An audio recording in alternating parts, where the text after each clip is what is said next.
all they had to do was whisper, and their brains would just explode. Yeah. And he also has some super strength as well. He's not like strong, but he has some super strength, and I believe he can't fly. But yeah, he can't fly. No, his list of powers and abilities is kind of lengthy, just like just to make like a Flash reference. Barry Allen's Flash is very, very powerful too. When you can look at all the things that he can do, and that's what I like about comic book characters. That the ones that you think probably can't do a whole lot, they can do a whole. They can do a lot. I mean, of course, I don't put Ghost Rider in that same class, but I mean, Ghost Rider's the same. But like Ghost Rider is Ghost Rider is he got a lot going on too. He's OP as well. Yeah, so. I mean, yeah, but you know the Illuminati stuff. I mean, you know, I can, you know, it is what it is. At the end of the day, don't get too like emotional about it. Like, I think these are just these aren't our main universe's characters. Mm-hmm. To add on to that, do you guys think y'all want to see more John Krasinski, or they should just recast a little? Dude, as of right now, I don't even know because I'm kind of in agreement with him. Like, yeah, he had the acting part down. He didn't necessarily look like Reed Richards, the other actor that played him in the original Fantastic Four movies. Spot on. I thought he looked perfect. I thought he looked spot on how Reed Richards would in the comics, but. I mean, his look can still, you know, it could, every now and then a look can grow on. It can change, but I mean, Reed Richards has a certain kind of look. You know what I'm saying? Like, you know, just like how Wanda has a certain type of look. Yeah. Just like how Sue Storm has a certain type of look. Emily Blunt. Yeah.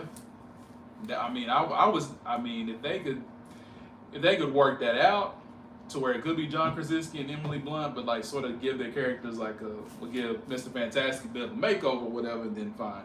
But what kind of makeover, man? I mean, just more of like the need like the white in the hair. Yeah, you know what I'm saying, like how I would imagine like in the comics. Yeah, pretty much the white hair and a better costume. yeah, definitely better costume and not like a jumpsuit. No, it just didn't hit. It was good because it's like you give the fan service. That was good, but there's way better. Mm-hmm. Absolutely. Like you definitely like. Well, it definitely was way better than I heard tons of rumors like they were talking about how Iron Man wasn't Tom Cruise wasn't available. I was like, get the fuck out of here. Get the fuck out of here. Okay, fuck, you're lying. And then 2 days later, they came out and was like, "Well, we wrote about it." And like, yeah, you motherfuckers. Wait. Don't be that. No. Cause let me tell you something. See, all that shit ain't gonna work no more. I'm gonna tell you why. Cause they got Charlize Theron in here now. That's clear, right? Mm-hmm. I keep making this point. They got one of the best actors in the world, the same woman who played Eileen Wuornos's crazy ass in Monster, right? They got that caliber. They've had. I didn't even know about it. At least I did. They've had great actors in the MCU already. Yeah. They've had them in comic book movies for forever. But the fact that they got somebody like Charlize Theron, I'm just like, here's my thing. If that Marvel check is big enough, somebody gonna bite it, right? Yeah. I mean, shit. I mean, Patrick Stewart, Professor X, and Ian McKellen as Magneto. I mean, you talk about acting thespians, right? Like, you talk about legends, icons, and stuff. I mean, whatever checks they were handing out back then, it was big enough for them to do it. I think like this whole thing of like, no, we can't possibly get this person. Of course you could. Yeah. Like, Tom Cruise can get the Mission Impossible 7 and 8 whenever he needs to. Just give him this big ass check real quick to make this appearance, and he can do it real quick. He can go back to filming Mission Impossible 7 and 8. The dude from Twitter that gets all the Marvel rumors came out and said that there was a Hugh Jackman scene that was cut, and then that's a lie. That's what I was like, bruh. No, he said legit. He said I forget his name. That's not my time to shine. It's another one. My hot something. He's always right. Uh-huh. And he he described that there was a scene where Yeah, I know the one you're talking about. Like Hugh Jackman after- shows up right after. after the they all Illuminati, die. and he said he was like a 30 to 45-second clip, and Wanda shreds through him till he. Yeah, well, yeah, She yeah. just- And I was like, just- I was like, see what I'm saying? Like y'all was afraid of that shit to take away from the shit, but now what y'all seen is we don't really give a fuck. Like they, it's all good, bruh, because you wanna. It's all good, but no, this is where you do it. We were like Secret Wars, you could still do it, bruh, but like stop like giving us these experimental guppy films. Sam Raimi saves this film. Absolutely. And I can't imagine if the absolutely. other dude directed this film. Oh God. Scott- They would Scott kill Derrickson. him because he's not nowhere. No offense to him, he's not compared nowhere near what Sam Raimi has given us. Well, yeah, he made the He first one. saved that movie. You know what I mean? Like, his name on it like makes it. It goes through the metal detector. You know what I'm saying? Like with his name on it. Because this is the difference with Scott Derrickson and Sam Raimi. Because with this being the 28th film in the MCU, at some point the formula had to switch up. Scott Derrickson, back at Comic-Con when they first announced this movie, along with that original Phase 4 lineup, Kevin Feige and all them were on stage. They were talking about, we're going to make the MCU's first horror film. It's going to be, it's going to be like gothic horror a little bit. Scarlet Witch is going to be, Wanda's going to be involved in all that. And I'm like, like when he first, like when that was first announced, people were like, okay, cool. You know what I'm saying? So, but I wonder because of course Scott Derrickson had parted ways with Marvel after that over creative differences or whatever. So I'm just like, so how far were you willing to go with whatever it was that you were planning? And with Scott Derrickson, I think he still would have made a great film, but the thing about Sam Raimi is more in your face with it. Yeah. And that's what this one was. Like it didn't pull any punches when it came to some of the jump scares, because you wouldn't think of Wanda as being like that type of scare, like a jump scare type of, especially that one scene where they were in the tunnel getting ready to go try to make their way to the Book of Ashanti. That dude, the freaking suspense in that scene, like I thought she was just gonna come through the door again, but where did she even appear? Also, like, the one she just scene came when- from like this. Another, because when you are studying a book like the Darkhold, once again, it's showing what this book is doing to Wanda. Like I said, the movie makes it clear, right? Is it good? But the thing, but it's like, with this being the 28th film, see the way people are treating it now, not everybody is a fan of. It's really one of the more divisive films in the MCU. But I think if they had not had done it this way, they're not going to be able to do what they need to do in the future. Because if they would have stuck to the same MCU script, and we know the MCU formula by now, you know what I'm saying? We know there's a certain formula that they follow.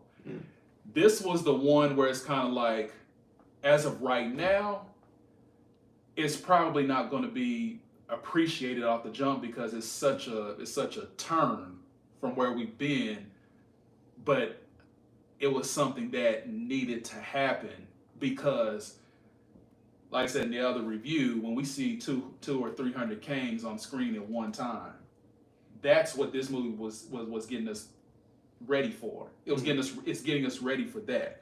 When Dr. Doom comes onto the screen as a very menacing villain, it's getting us ready for that. When they start introducing these demon gods and, Chthon, and that's the other thing too. I'm glad that they made a reference to Chthon and Mount Wundagore and more of the Scarlet Witch mythology in this movie. Because later on, and I still believe we're going to see Chthon too, but it's setting us up for all of that. Because I think you couldn't show a Chthon, you couldn't show a darker side. The one scene in the movie that just came off really super dark to me was where Mordo was talking about was talking about the Scarlet Witch, and like on the side of the screen it was showing her doing like the like, ritual jaywalking, thing, and then it had like the rock music behind it, and it was showing her doing all this stuff. This is what needed to happen, so all the other stuff can happen in the future. You know, so a lot of Wanda fans, y'all may not like it now, but it really makes her more of an interesting character now, because now you're wondering, she went batshit crazy in this. How's she going to come back from it?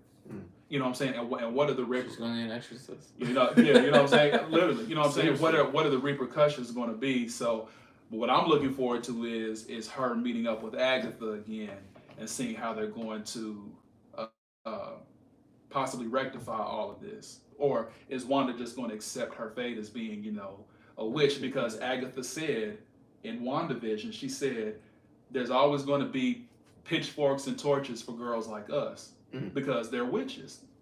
So I think, but like I said, once again, that's what makes Wanda so interesting. You know what I'm saying? Are we going to see her just accept her fate as just being somebody who was on the outside, somebody who's probably not always going to be included because of who, you know what I'm saying? Because of her fully accepting her identity as a Scarlet Witch. She's not like the rest of the Avengers. She's not like a Captain America. Captain America walks more of a straight line. Yeah. Wanda Maximoff isn't meant to do that. Exactly. You know what I'm saying? So. I no, don't get twisted. I'm just getting what I feel out about this movie, because I feel like that they could have done it another way where you add cameos, and they're too afraid. Like when you get too afraid with shit, I don't like it. I'm used to risk. My life is a risk. You know what I'm saying? I was talking to myself earlier, like, bro, I laughed at it too. I was like, bro, I'm one candy wrapper slip away from this whole entire empire walking down. Here I am walking like it could never do anything. You know what I'm saying? Dude, so it's like, man. I don't want people to get me, misconstrued like I didn't enjoy this movie. First of all, for me, Dizzie knows me. He's the exposition guy. Me, I'm ready. I want you to come out ass kicking, karate, chopping, guns flying. Yeah, you know what I'm saying? Let's get to it. I want to get to it. So for me, I love the movie and how immediately fast we got into it. I loved America Chavez because for some reason, like eventually she became really attractive. And then for some reason, I have a real fetish for Peggy Carter. And she put the uniform on. But this is my issue with Peggy Carter. Okay, this is kind of the Star Wars issue. And let's clear up the America Chavez thing real quick, because I know some people gonna try to run with what you just said because people don't think for 1 second. Okay, okay. So America Chavez, the actress, Xochitl Gomez, right? She's 16. We are aware of that. Yes. We know that. Yes. Don't get it messed up. We are not. I didn't know. We are not. I knew you were safe when you said that. Oh no, she young. I knew that, but it's not in that form. It's more so like I'm getting attached to this character. I'm getting engaged with this character. I just felt like I had to say that because people will just take one thing and they will go to Saturn with it. Oh no, if I was going, I'm taking Peggy Carter. If I'm gonna talk nasty, that's what I want.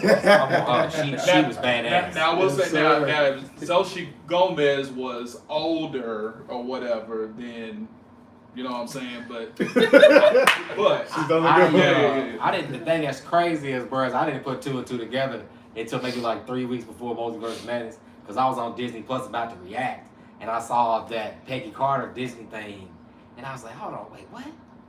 What is this? And I saw it was like an hour or something. I was like, hold on, what the fuck is this? Haley Atwell's bad. And then when I started seeing it, and then I loved her version, like her episode and the Watchers episode and the Chadwick Boseman episode of the Guardians of the Galaxy. My favorite episodes of What If. So I really wanted to see her live action. The issue with me with her is that. And that not just her, but for the entire Illuminati, it was a complete audition tape. It was an audition tape, and everybody fucking failed besides John Krasinski. What's the name? What's the girl who played? What about Black Bolt?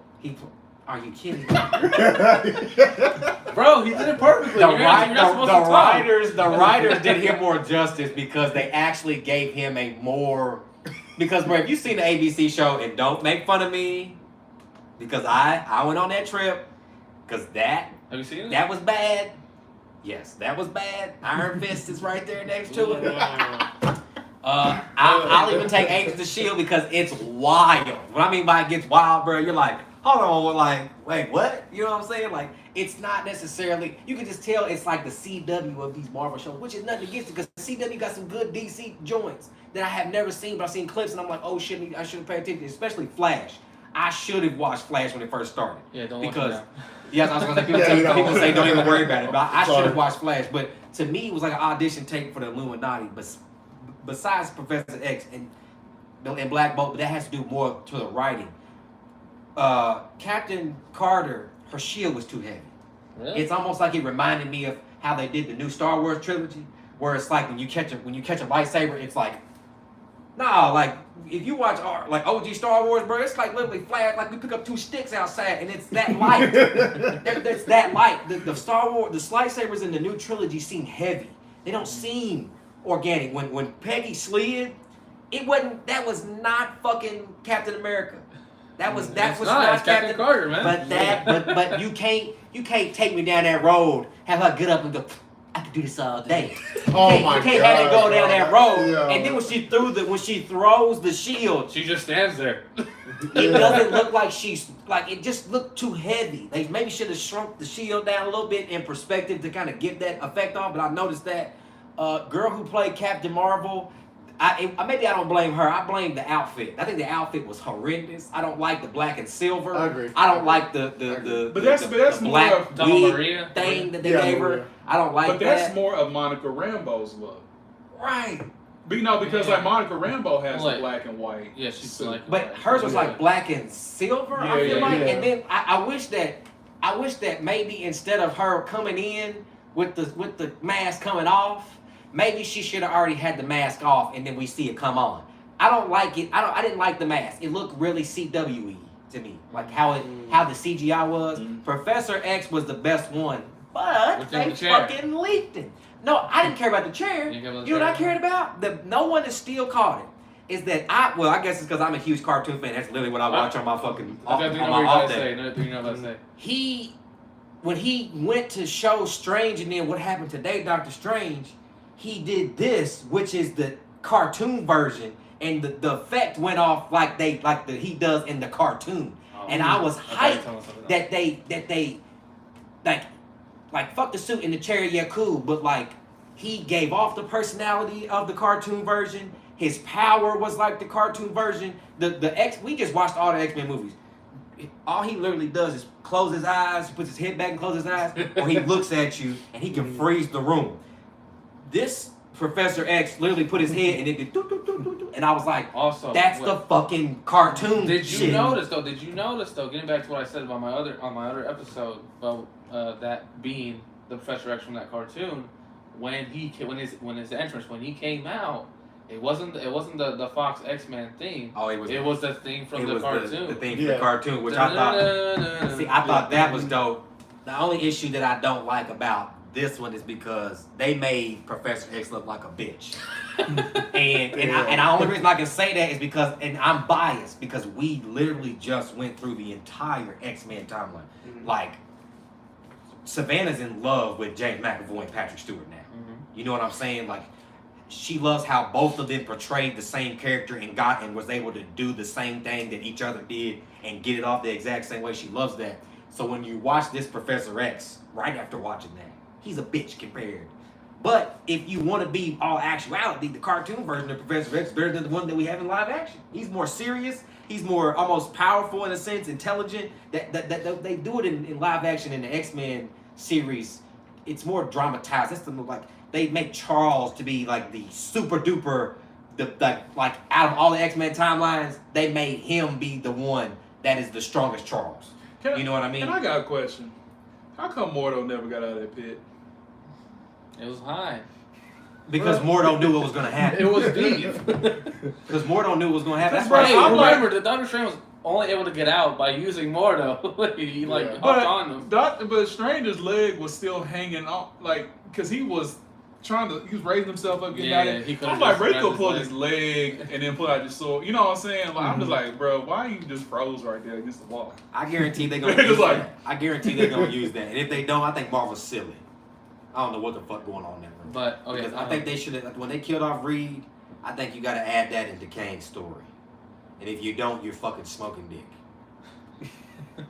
You can't have him bring up Reed like Franklin. Make that something, Marvel. Like, do that shit, bro. Like, that would be dope. That's the good shit. We don't, like, yeah, we love the bells and whistles, but, like, I just watched Final Destination 2, and the way that they rolled out how the both first two movies are connected, bro, I applaud it. Because I've never seen a rollout like that, where it hit me, where for a second, I'm starting to feel like I'm one of the people in the movie, and then I realize it like they do.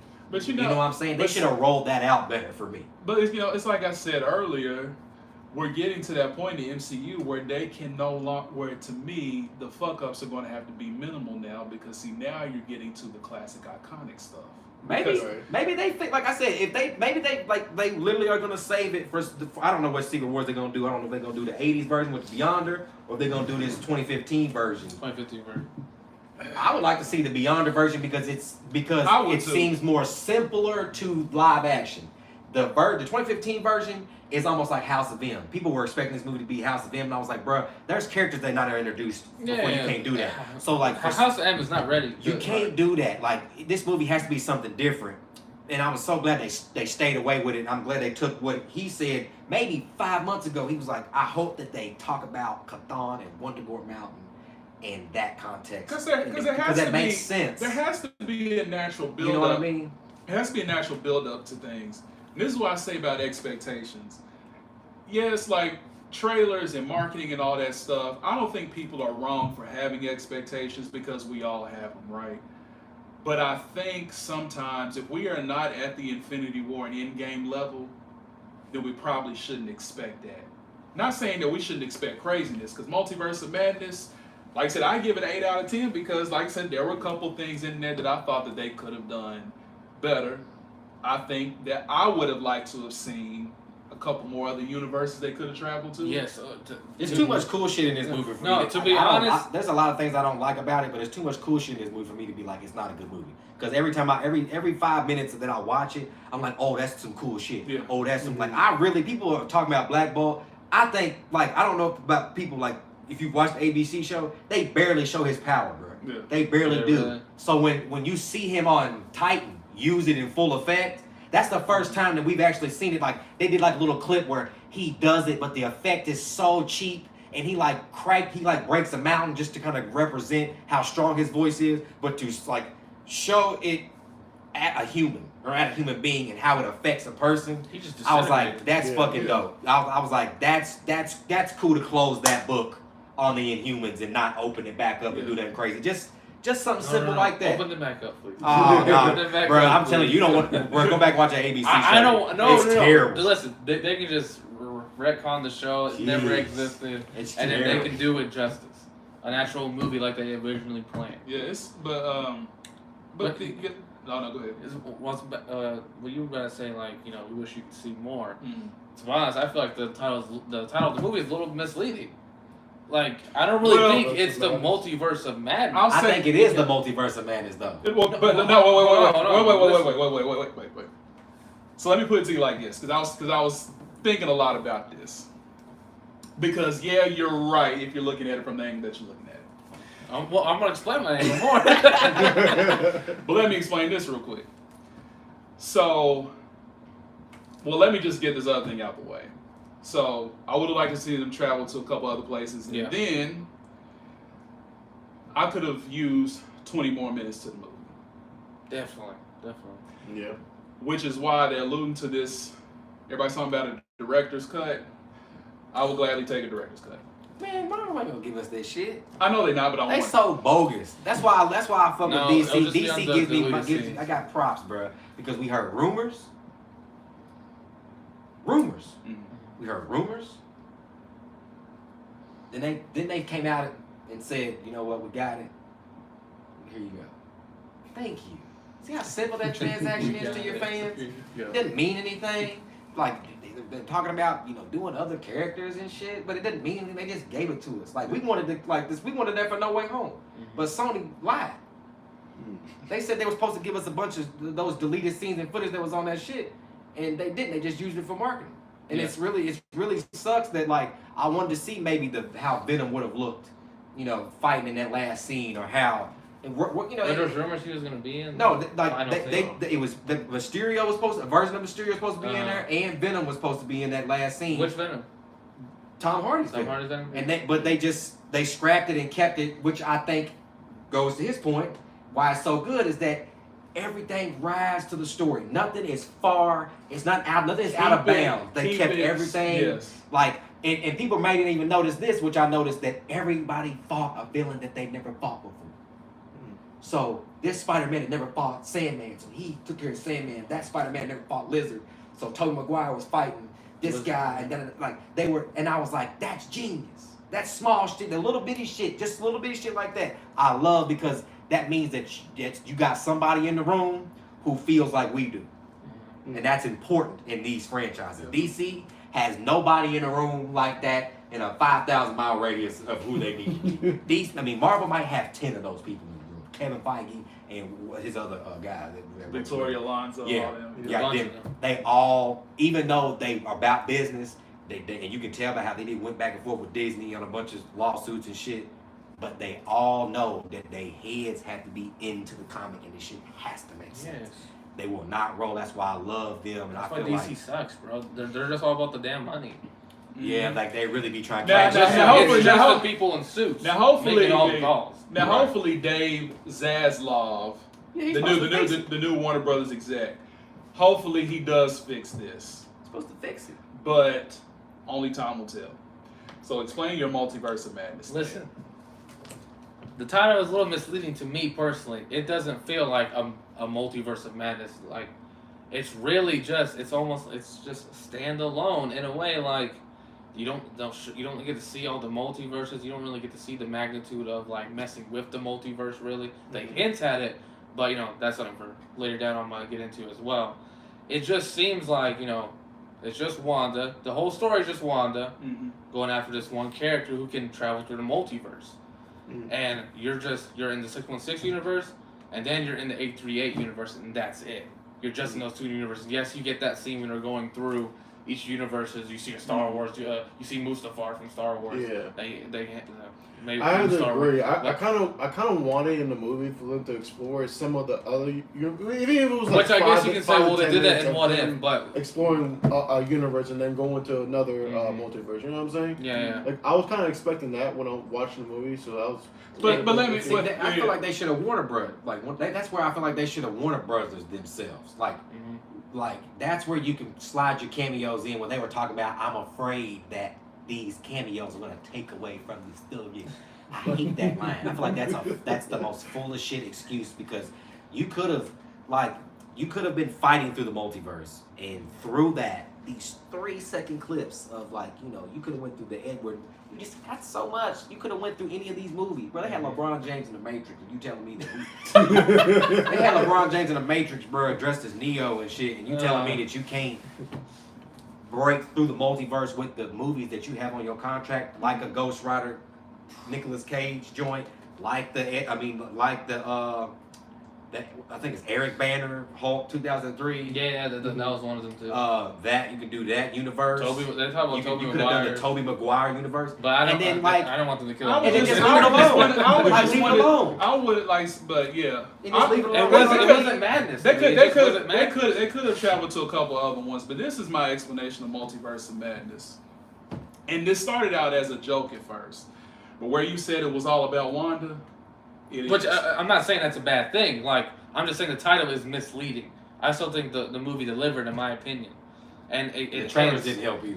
Yeah, trailers didn't help. And obviously, to get into this movie is really just another build-up to Secret Wars. With Reed Richards is talking about the incursions. That's an actual thing. All the universes collapse on two universes can collapse on each other. And then the 2015 Secret Wars, series was about was that there was 2 universes left: the main universe 616 and the Marvel Ultimate Universe, which is where Miles Morales came from, and the Avengers were called the Ultimates, blah blah blah, and actually where the Black Nick Fury came from originally. Can I finish? Oh man, and Blade?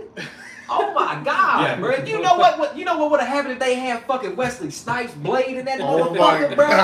You're talking about crushing, you're talking about cracking the earth, bro. Bro, I would have flipped my shit in there. Yeah, that's what I mean. But what you're alluding to is that you were expecting to see more craziness. It's supposed to be crazy, you know, but it was. It is what it is.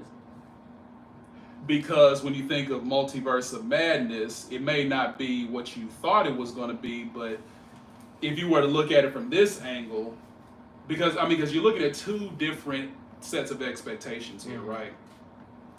Because like I said, if they would have traveled to a couple of the multiverses, I would have preferred that. Yeah. But they were still in the multiverse, though. Yeah. They were in another universe, and who brought the madness? Wanda. See, that's why I agree with you. Okay. I said because when you say I don't think it's really Multiverse of Madness, then you really gotta say, so there wasn't any madness in the multiverse. No, I'm not. Okay. No. See what I'm saying? When you go backwards, then It's you're more like, about damn. Wanda No. than the multiverse. No, but the thing about it But is, she needed. but here's the thing: throughout the marketing of the film, they might have suggested something, but they never confirmed anything. Mhm. Once again, it's expectations, right? Yeah. So is that their fault or yours? It's their fault, man. Okay. I mean. Okay, but here's the thing though, because like I said, this part started out as a joke, but in a funny way, it makes sense because I think they were they're kind of telling you what it's going to be about anyway. They put this out on Mother's Day weekend. Acronym of Multiverse of Madness is MOM. It's a mother's story, but a mother that went batshit crazy. Oh shit! I didn't realize that. I didn't make that connection. I realized that. I noticed that. I was like, oh, Mother's Day and it's about. That's smart. The reason why she's going batshit crazy because But the movie, it gave you Multiverse of Madness. They were in the multiverse and they were dealing with threats in another multiverse. And now, what I might have expected or what you might have expected, we probably expected them to jump to more places. Right. But when you look at what the movie is and what they told you from the jump was, ever since they announced this movie, that Wanda was going to play a very important part in this. So it was Doctor Strange in the Multiverse of Madness, but basically Doctor Strange in Wanda's world of madness that just happened to take place in the multiverse. So there's your title. Boom, bam. Okay, look at it like this. Let me jab you. Let me see if I can mess y'all up real quick. Swap Agatha and Doctor Strange. Well, like Doctor Strange was the Like swap. the bad guy. Like swap. No, not the bad guy, but swap them in Wanda's story. And what movie is better? So you're saying Doctor Strange was in WandaVision instead of See what I'm saying? I'm so confused. Yeah. So what if Doctor Strange was in WandaVision? And And she Agatha and Doctor Strange was trying to figure out what's going on with Wanda, as he was also learning more about stuff since he had been blipped, as far as being a sorcerer or what comes with being a Comica and the power and stuff like that. So imagine that would be WandaVision. That would be WandaVision, like, because them learning from each other, basically in the end, him finding out that she is the Scarlet Witch, or he finds out from Wong, or whatever it may be. And then when you get to Multiverse of Madness, it's Agatha all along. Imagine that flip flop. Now think of it like that from that perspective. How would you think the movie would have been better like that? I think it would have been more story mode and less multiverse. Yeah. He knows how I feel about multiverse because my eyeballs about flew out of my head when we watched Far From Home and Quentin Beck started talking about all these different. When he called that, see, that's the thing that I've split over, was because he named the universe by number the first time we heard these things by number. But yeah, how did he know that though? That's what I've been wondering. But it was like this long, for like the last 2.5 years, they've done this slow build up to the multiverse. So like when people say they were disappointed by this movie that it didn't, because people like put it all on this one. because they didn't think that the story was going to be as contained as it was. But then it's like when you look at where they're trying to go, and I think this has a lot to do with wanting Infinity War and Endgame too early, which Kevin Feige said Saying we got it too early. What I'm saying is, look at what it took to get to Infinity War and Endgame. If we are dealing with more crazy, more complex storylines, even though Kevin Feige said they're no longer going to do like 10 or 11 year story arcs anymore, they're just probably going to keep it down to 5 or 6. What he said. I don't know about that. What he said.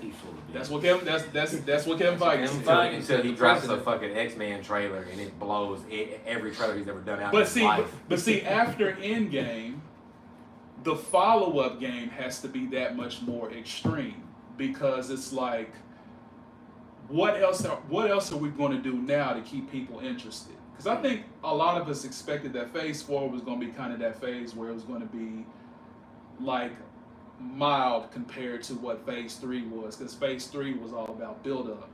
You know what I'm saying? I think kind of Phase 2, but no, I think Phase 4 has been.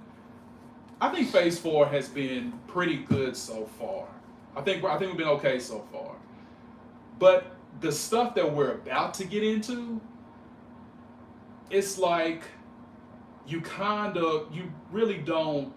I understand people want that end-game event again. They want that feeling again because we know what that felt like, right? We all experienced that. I understand wanting that, but look at what it took to get there. Right. Now that we're dealing with so many more characters and so many more complex storylines and more complex villains and all these other things, in a way, and like I said, people are not wrong for their expectations. Yeah. But Multiverse of Madness is still early in the game a bit.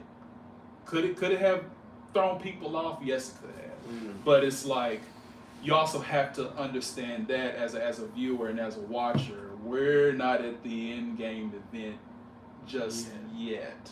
We're going to get there. Secret Wars. I feel like that if I was going to do Multiverse of Madness, my main thing that I would have done was found a way to showcase or show love to all of these fan-favorited characters from the past. Don't just let them go to ass. Don't let them go to nothing. People love them Fantastic Four movies. Absolutely. People love Blade. People love The Punisher from 2004. People love Ben Affleck's The Daredevil.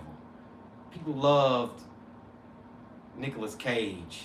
Not so much the Green Hulk, but you should have paid some type of homage to those characters in this movie. Yeah. This would have been the perfect. That's why I said, like, to see. I don't want a bunch of crazy cameos, but if they made, like, I would have loved to get that nostalgic feel from what I had just saw. If you're gonna do it, then do it. That's like it worked for Professor X. So like people would have loved to see, of course, Hugh Jackman. I feel like that's a little reachy and a little much. I might want to tone it back with Ian McKellen or bring Michael Fassbender in. Ian McKellen definitely would have done it. You know what I'm saying? I think so.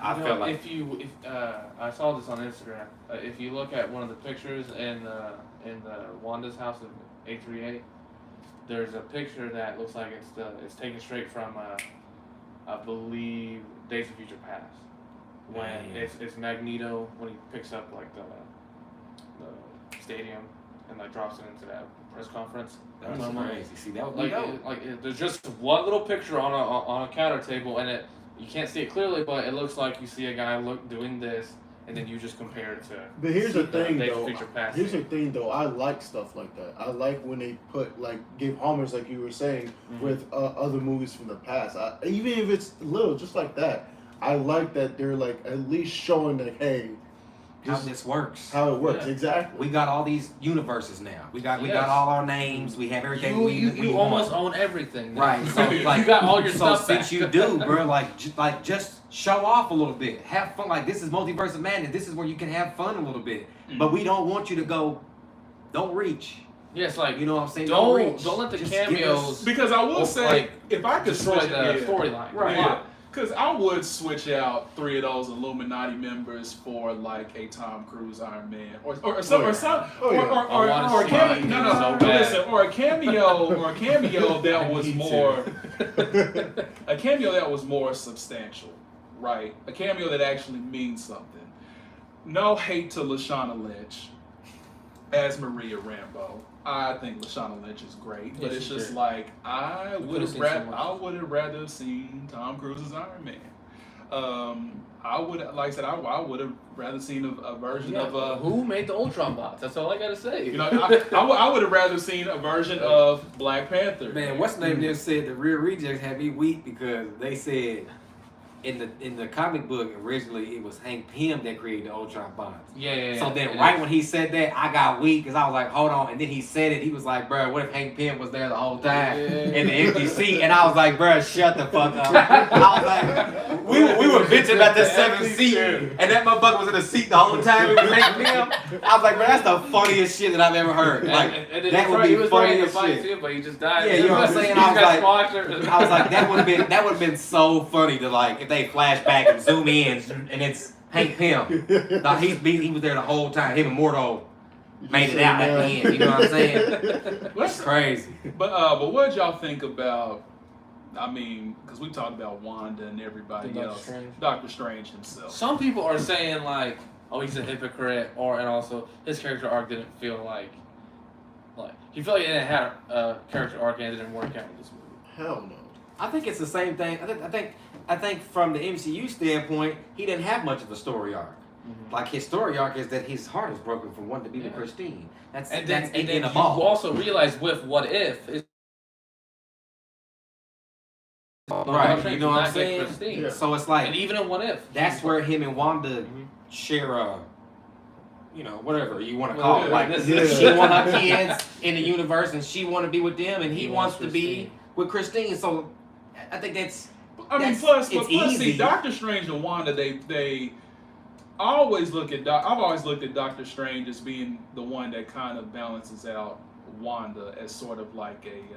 I mean, of course, Wanda has Agatha Harkness there that was like her mentor and everything, but as far as like what should be done with, as a magic user or whatever, like your morals, your ethics, and all that stuff, I always felt like Doctor Strange was that for Wanda. You know what I'm saying? I think they meet each other well in that, in that way, besides being former teammates and all that.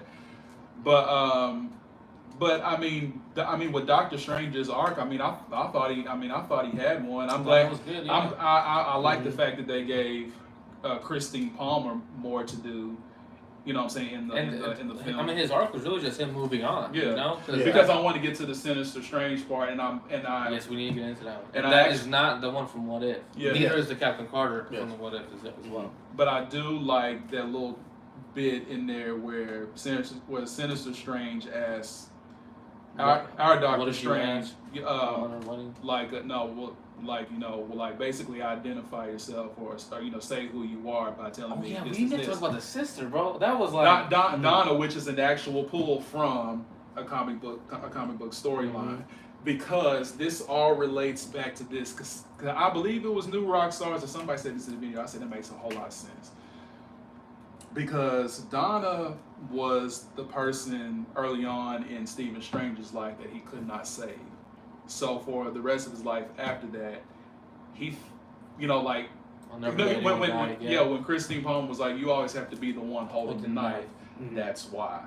Sort of as a way of like trying to make up for him not being able to save his sister, which right. What was the situation like? Did they talk about the movie? I forgot. Like she drowned or something? Yeah, she drowned because she also drowned in the comics too. Mm-hmm. So Mark's brother drowned as well. Yeah, there's a connection.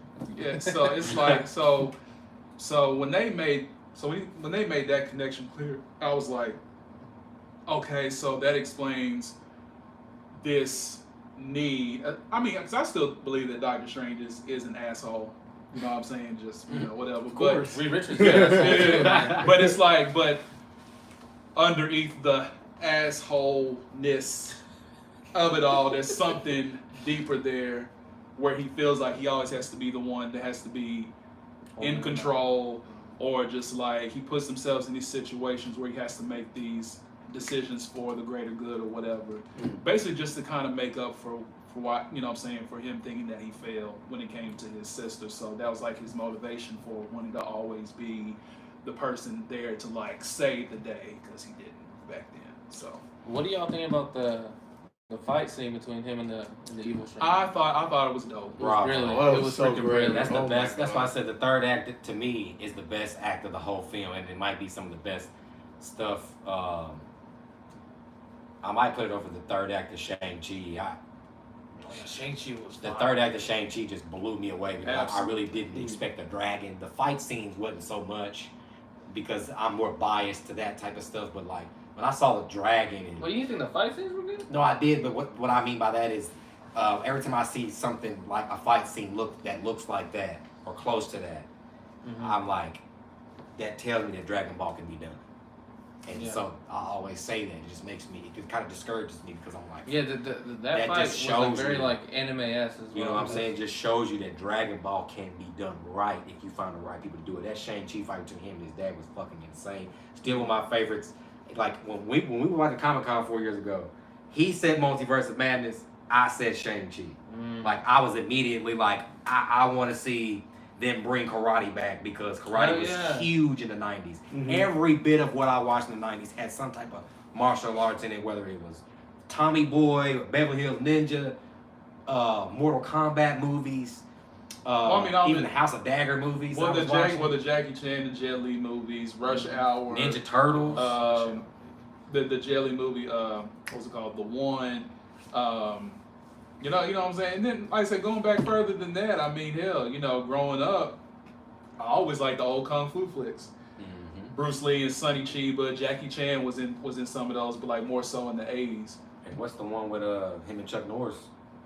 I forget the name of that one too. That's a really good one. And then Bruce Lee had one with Kareem. So, I mean, I watched those growing up, and you know what I'm saying, like the voice dub, I always thought it was kind of weird, but I mean, I like the whole feel of it. So when he was saying Shang-Chi, you know what I'm saying, 3 or 4 years ago, I was like, I absolutely understand, because it would just be, it's bringing a very iconic property to the MCU, and I think that would be just, I mean, spectacular. Dreams come true. When I saw Shang-Chi, I was like, I immediately thought like Crouching Tiger. Crouching Tiger, absolutely. I thought about just some of the comic books about him being in a different, basically into the MCU's comic book perspective. He's just in a different dimension. And then they were like, I was like, oh, they might try to revamp the Iron Fist with Shang-Chi, because what they have is chi or whatever. It's been a long time since I've seen that. But so I thought maybe that would have something to do with it. But like I was just excited about what the possibilities could be, and then they added the woman from Crouching Tiger. Michelle Yeoh. Then the way it was styled, those fight scenes were styled was almost exactly like Crouching Tiger. Besides that last one, where they added the special effects with the rings that they're fighting with. So, but like the scene where she's teaching him, well, the first scene where they're fighting, and she's just using, like, I forget what it's called, but he's using the rings and she's using Ta Lo's fighting style, and it's completely wiping him away. But it's more beautiful. It so reminded me of the fight where what's her name was getting chased by, or she was chasing Li Lu, or Li Lu Bai was chasing her, and they were on the trees. Yeah. And it just reminded me, as a kid, like I was like, maybe some of the first art I realized, and I was actually watching, like, and them meaning to do it in an art form, not just to give me this because they think it looks cool, but to give me this in a visual Asian art cinema, form. But that's why I always liked Asian cinema, because apart from the kung fu, like when they did like the kung fu fights, and when they did all these things, they would do it in these like really lush areas that showed off, like China's geography or Japan's geography and stuff like that. You know what I'm saying? Like these really beautiful locations and everything. And so when you got to Ta Lo and Shang-Chi and all that, they incorporated a lot of that stuff in there. But like as far as like Eastern philosophy and Asian culture and all that stuff, I'm into that. I'm a Wu-Tang head till I die. So when it comes to all that stuff, I'm good with it. But yeah. For me, I think it's out of Phase 4. It's Multiverse of Madness and Shang-Chi for me. You know, I think that the two best, and it's crazy because me and him, that's what we said. We had the whole rollout. Like, yeah, Thor shit was cool. I think they even switched some shit in too. There was something else that was in that first lineup because it was supposed to be WandaVision, Doctor Strange. It was supposed to go like show, movie, show, but show. I think movie, it was like movie, this. show. It was like Black Widow, Falcon and Winter Soldier, Eternals, Shang-Chi, WandaVision, then Doctor Strange. Then you had like Loki, What If, Hawkeye, and then Thor: Love and Thunder was going to be the last thing. But whenever they announced those original lineups, you really can't follow them because they were supposed to do an Inhumans movie during Phase 3 when that announcement was made, but never was made. But going back to Doctor Strange, though, I'm interested in seeing where he's going to go forward because he has been corrupted by the Darkhold. I want to get into that. Did he really get corrupted by the Darkhold? No, I think he controlled. Because that's what I said. I think this adds to who. Like when we see Doctor Strange in the comic book, bro, he's Doctor Strange. He know everything. He done everything. He can tie his shoes with. I think the corruption is mild, but the thing about it is, what I'm wondering because in the after scene credit scene, is same thing. Same thing. Is that when the eye comes out, right? Yeah. The music from like the fight comes back in, like you hear it. Right. What is that? Like, what are they trying to say with that? Is my thing. Did he get corrupted by the Darkhold, or did the Sinister Strange do something to him? I think that the music was more so of an Evil Dead play, like Sam Raimi's cinematics. Like, you think so? In the middle of the street. Yeah, I don't think it's anything. Really, I don't think there's any like deeper thing with that other than just being like just a Sam Raimi element, like he just said. But going back to what he just said, though, I think. See, here's the thing about the Darkhold too. I think the Darkhold has a different effect on different people, just based on where they're at. Because like with Doctor Strange, like he's the master of mystic arts. Like at this point, he's basically controlled. His feelings or his emotions get in the way of what needs to be done. Right. Wanda hasn't done that. Wanda's more vulnerable to the Darkhold because she's at such a weak emotional state. Because you even see Agatha was corrupted by the Darkhold, but Agatha still had her wits about her a little bit because Agatha has always been just like left field and evil and all that shit to an extent. Because I think Agatha has both sides. But wait, was the Darkhold in the Sanctum of Saturn in the first movie? In first Doctor Strange, I don't think so. Because I look forward to we watched Doctor Strange, and there were just other books, and I was like, damn, that made me think about a third movie. Yeah. But there was no Darkhold. So I was like, hold on, there's all these other books in here, bro. And the Darkhold is like the worst one, but I'm like, the one Caecilius took, which I forget what it's called. I want to say it's called the Book of something, Gorgon something. And that's to the dark dimension. It helps you channel power from the dark dimension. So like the Darkhold, because like what is it? Chthon was one of the elder gods of the first time, and then they cast him out. Chthon was one of the elder gods that was banished to his own dimension after they got into a fight with because the Demiurge created them. Correct. It was the Demiurge. Then there was a fight or a war that broke out between the elder gods and somebody else, but they ended up banishing Chthon to his own dimension. So at some point in time, Chthon, because Chthon is the first practitioner of black magic and dark magic. He's the original, right? So, which is why I'm excited about where they're going to go with Wanda, and I'm glad they made the mention of Chthon in the movie because Chthon. She's dead. Yeah, she's dead. Right. But yeah, she brought the house down, man. Yeah, she brought the house down, but then explained how these Marvel contracts work, right? If you're a character that brings in a lot of money, you ain't going nowhere. Yeah, I was gonna say. You ain't going nowhere. Nowhere. But I think she signed like another 7-year contract, something like that. Feel me? Yeah. So anyway, because Chthon is basically in the comics, of course, he wants to use Wanda. He uses Wanda as a vessel so he can make his way into our dimension and basically take over our reality and stuff. So with Chthon, that's basically his whole. That's his whole end thing. So with Agatha, just going back to Doctor Strange, you know, he just has more control over his, you know, what I'm saying, over his thing. I can't remember what my original point was. Yeah, yeah. You know what I'm saying? Because that's very, very key.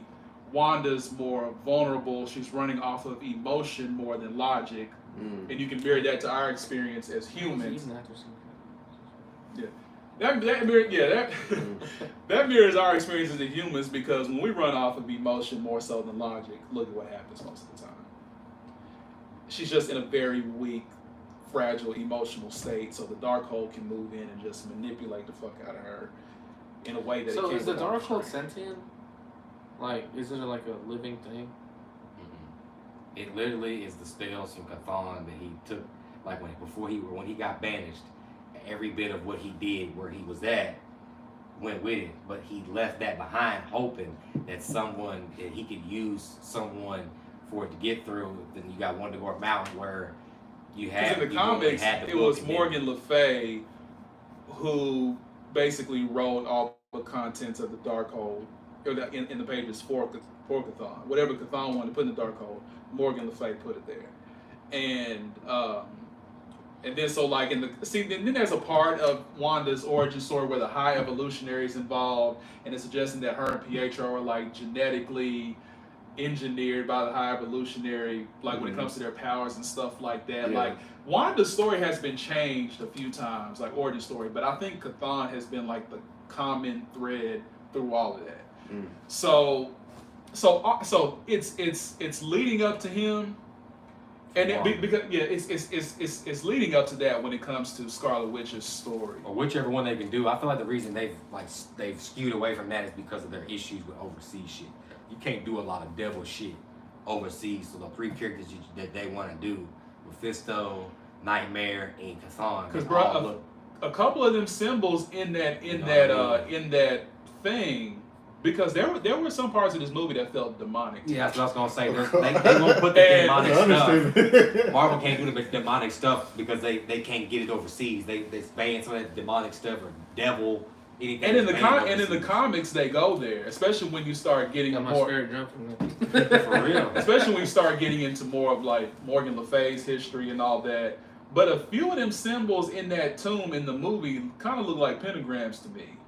And I'm just like, oh man, cause see, like it's like that's a good thing she brought it down. You got like Doctor Strange has us like so weirded out because it's like I'm glad that basically people were like missing the clear like thing. The clear thing to me is more so like we're getting back to Doctor Strange, okay?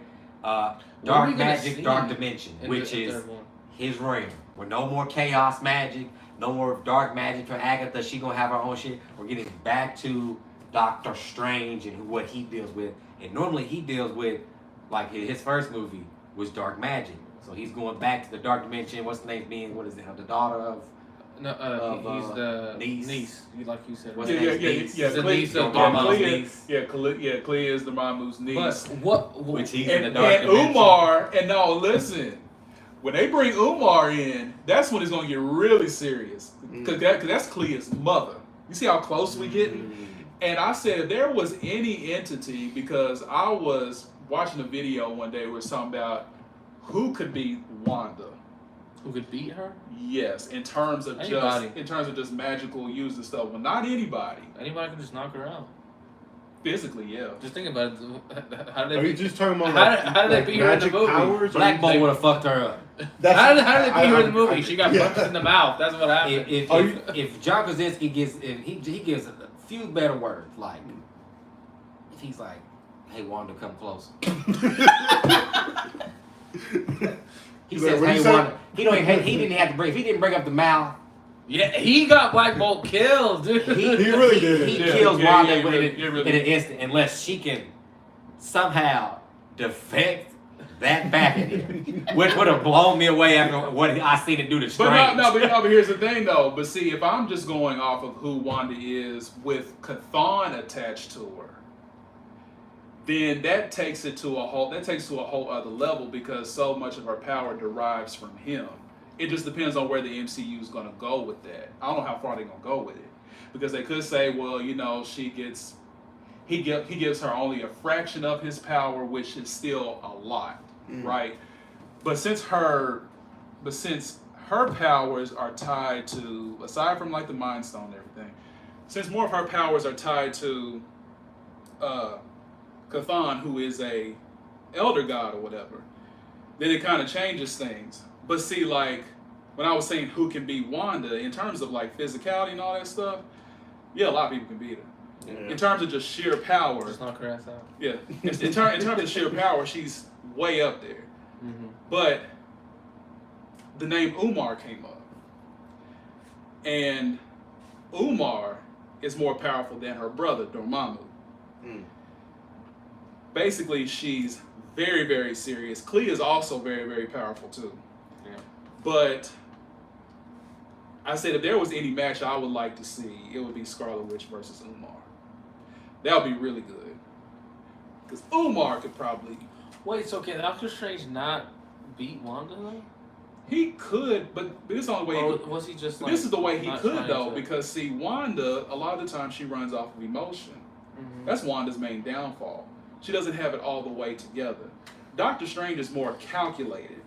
Yeah. Just like with the whole Iron Man versus Hulk thing, right? Like we saw in Age of Ultron. Hulk is purely running off of just Hulk juice and anger and all this stuff. Tony Stark had the Hulk smasher. Tony Stark has these smarts to do a lot of things to defeat a lot of people. Yeah, Hulkbuster. Was it Hulk Smash, Hulkbuster, whatever. Hulk Smasher. Yeah. Whatever. Same thing. Different name. But yeah, so it's just like with Batman, you know what I'm saying? Like the whole Batman versus Superman thing. Batman can do a lot of things, but a lot of it relies on his, you know what I'm saying, on his wit. Or whatever. You know what I'm saying? Mm-hmm. So there are some characters that you think would probably get smoked by a certain character, but your emotional state at that time is very, very important in terms of like when you're fighting somebody. Because see, Jean Grey has those moments where she completely just like breaks down and just like goes crazy or whatever. Mm-hmm. But then there's some people that can like tone her down a bit. You know what I'm saying? Right. So it just really, really depends. Wanda's probably top tier. Like her and Jean Grey. Probably top tier, probably live action superheroes that we've seen. Like that could just, and I wouldn't even if I was good. Like if you got two genes, you got the Dark Phoenix gene or the Apocalypse gene, and you got you got the Last Stand gene.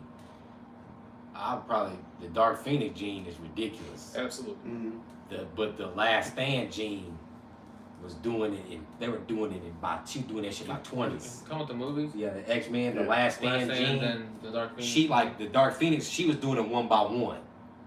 The gene from Last Stand was like, she like wiped out a whole army, like a crowd. Yeah. Like that's how far that she had gone with the Phoenix Force or whatever happened in that second X2 or whatever. You know what I'm saying? Yeah. So I'd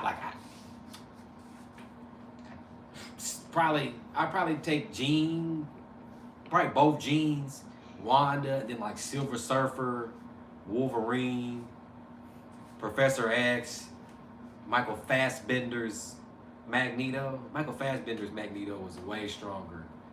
Yeah, his Magneto was really good. Ian McKellen's, because when because Apocalypse didn't amplify his power, which I thought was dope. He amplified everybody else's power, which later on they become the X-Men, which I thought is dope. But he didn't amplify Magneto's power because Magneto was already powerful.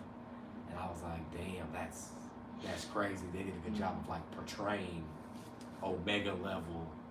More so Magneto in the second timeline. In the first timeline, they showed Charles that he was fucking, bro. Every time he froze a room, it was ridiculous. Yeah. Every time I thought that was like, bro, like, this nigga can freeze you up wherever you at, no matter what you doing. Why couldn't he do it to Wanda? Because that was the cartoon X-Men. Bro, if that was Charles from Fox, from Last Stand, because that was shit. That was brutal. That was the worst death of Professor Xavier was from Last Stand. where she lifted him up and just turned shredded into pieces. Disintegrated Into molecules. That's the most brutal. And he was smiling the whole time. And but I also think that's the most strongest Charles because he was going up against her. So if they was that Charles, like instead of you know what would have happened? Instead of him saying we should tell him the truth, you know what would have happened? Like you would have had John Krasinski and everybody would have froze. It would have froze. The whole room would have froze, and then he would have came in. That's how he would have came in. You know what I'm saying? Hard. He would have froze the whole room. Professor X is at the height of his power. I mean, because you're dealing with all you can control people's minds. Not only the minds of people, but just minds of other entities. Didn't one movie that tried to... Go ahead. No, and then like also the minds of animals too, because in Logan, he got the horses to, you know what I'm saying, switch and do something different. Remember that? To listen, pretty much. Oh, it's like what's her name's daughter was like that too. Magneto's daughter. She could talk to animals. Wanda? I don't know if that was Wanda. And I asked that. Because but I was asking. Wanda is his daughter. I was wondering. Yeah, but in the Apocalypse movie, where he gets caught using his power, and his daughter ends up killing. I asked in the timeline, was like, hold on, was that Wanda? Is it? I don't know. I think her name was something else. Wait, question. So is that the same? See that, but she looked like Wanda. That's what kills me out. Is that like when you look was at that the same girl from Days of Future Past? The daughter? Because you know how they they find Quicksilver and he has a sister, and like the sister is in the house chilling. I don't remember. Or is it a different? I don't remember them. I thought it was his mom. I haven't seen Apocalypse. I haven't seen that one. Oh, okay. Well, that's why I'm wondering. When Apocalypse, in Apocalypse, it's like after, basically it's like after First Class. Yeah. So it's like, Eric is like not trying to be a killer or none of that shit no more. He has a family and he's working at some place, or he's working at some like welding factory. So it's all metal in there.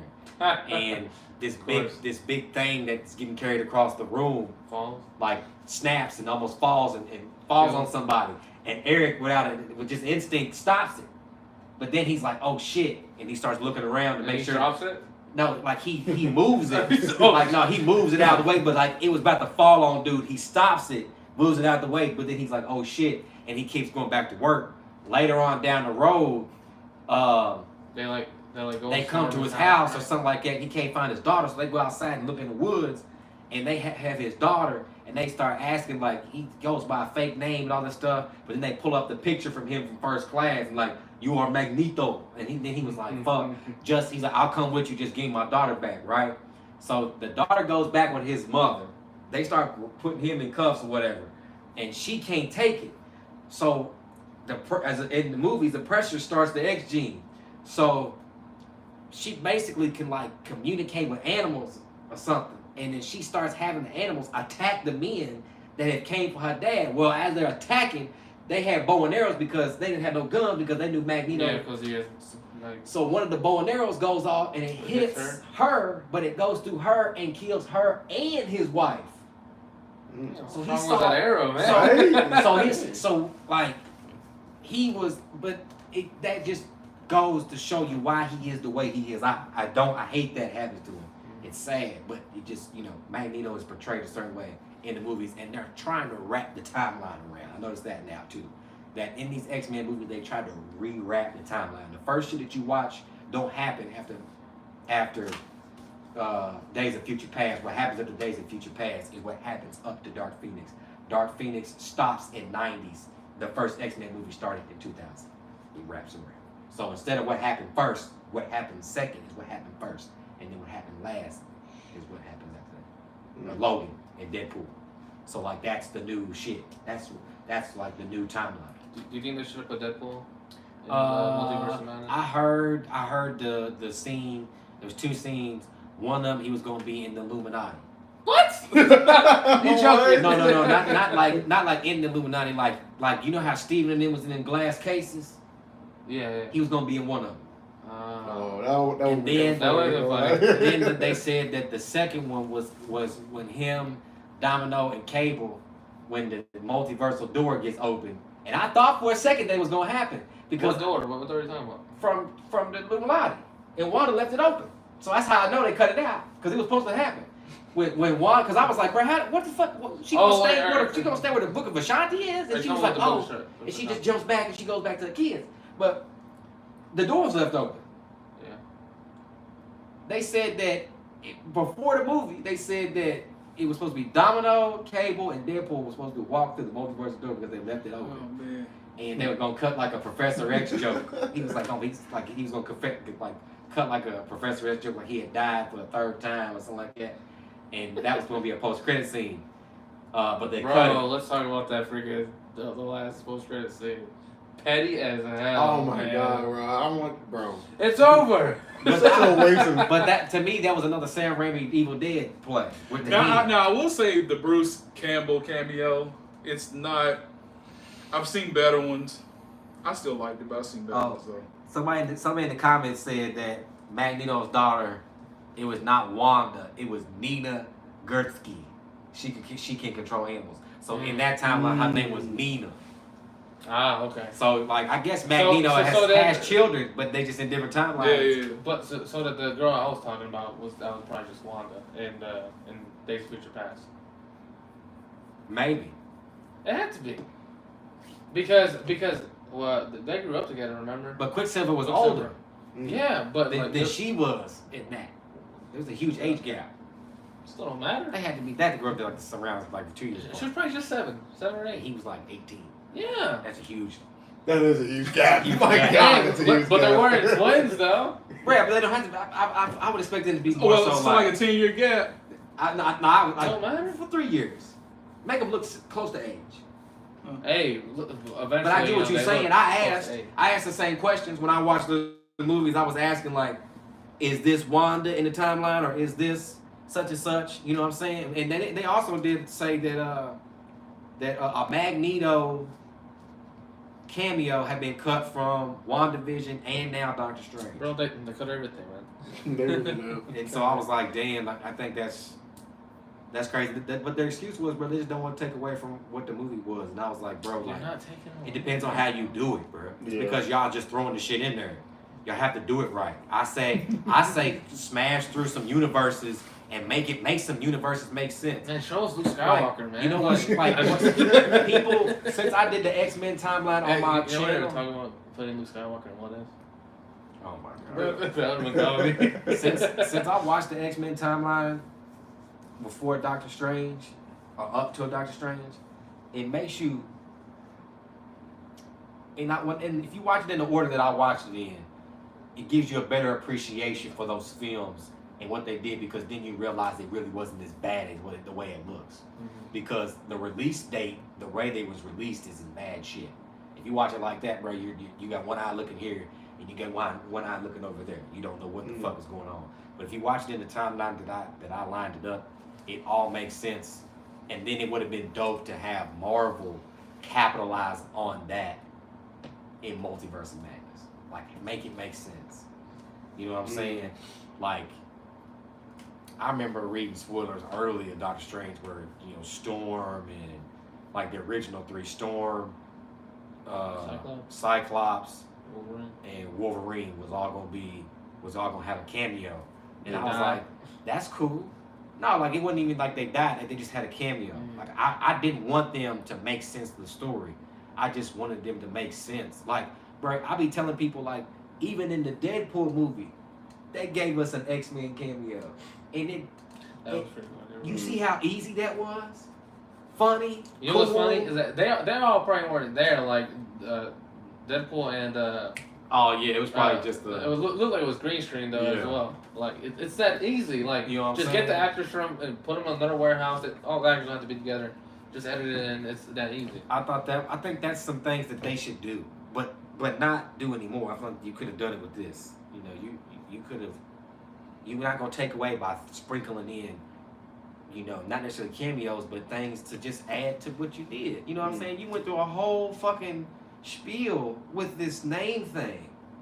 With this name, I can't get the rights, and I can't.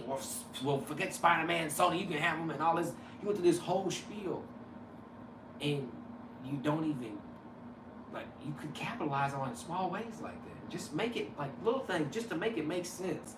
Like you can make Ghost Rider make sense. You can make the new X-Men timeline or the old X-Men timeline make sense. You can make it, you know. But I think the only thing that they did with the Illuminati was just to show the Secret Wars universe. What do you mean Secret? Which is the 2015 story. Like it'll be our universe versus that one.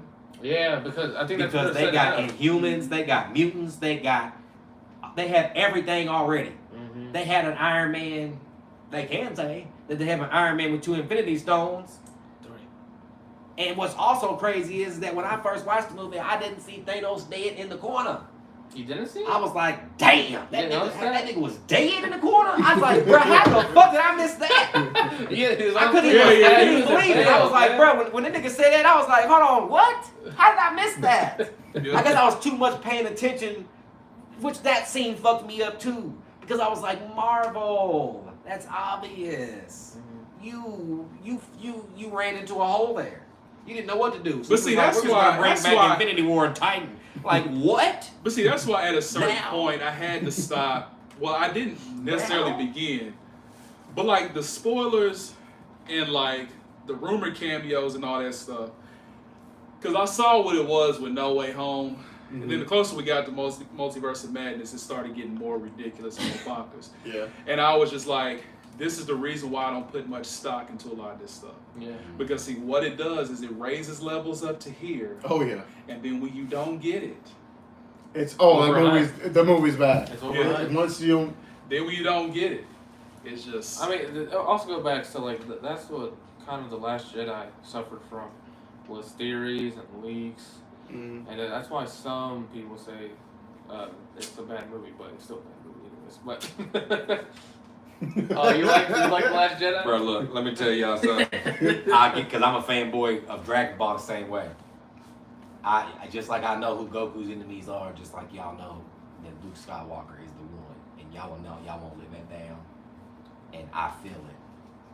But everything else is nitpicking. Because you all don't want it to be nobody else but Luke Skywalker. No, Anakin Skywalker is the one. Anakin Skywalker. No. That would be like Anakin Skywalker is the chosen one. That would be dope if you flip it in multiverse and he ends up being the one, and Luke ends up becoming the whatever. Like you reverse it instead of like, you know what I'm saying? But at the same time, are you saying Anakin Skywalker isn't the chosen one? No. I'm saying that Anakin is the chosen one. Yeah. But I'm saying Luke is like the Goku of the story. They're not gonna like. So when Rey and they that whole build up, they were like just how I would feel like if they like. I remember after Dragon Ball Z after Dragon Ball Z, they said that Oob was supposed to be the main character after that, and I was like, I'm glad y'all didn't do that because Dragon Ball would have fucking flopped. No one gives a fuck. We don't care. Goku could beat Cell 9,000 times. We don't give a fuck unless it's Goku. We don't care. If Goku's not in it, it's not gonna sell. And when you try to move away from somebody that is that iconic, and Luke Skywalker is iconic. That iconic. He is. I was almost in tears at the end of The Mandalorian. That's real shit. Really?